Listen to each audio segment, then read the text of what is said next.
que si hoy un ciudadano de Extremadura tuviese que solicitar una cita porque su médico se lo ha prescrito para una resonancia magnética nuclear, se la podrían dar para marzo de 2015. Si un ciudadano extremeño pidiese a día de hoy un TAC porque se le ha prescrito su médico de cabecera o su especialista del hospital, nos darían la cita para noviembre de 2014. Y si hoy una señora pidiese una mamografía porque se le ha prescrito su médico, se la darían para septiembre de 2014. ¿Y cuál es la respuesta del Gobierno de José Antonio Monago a estas listas de espera tan voluminosas?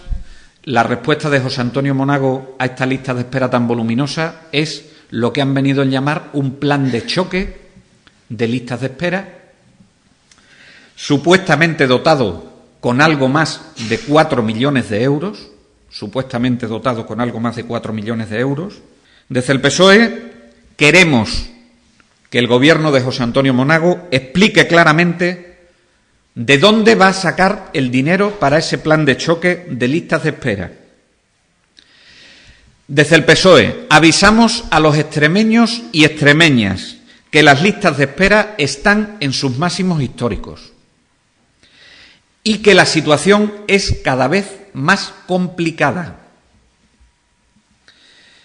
Y, por supuesto, desde el PSOE afirmamos que cuando lleguemos al Gobierno pondremos las listas de espera en términos sanitarios y socialmente aceptables para Extremadura.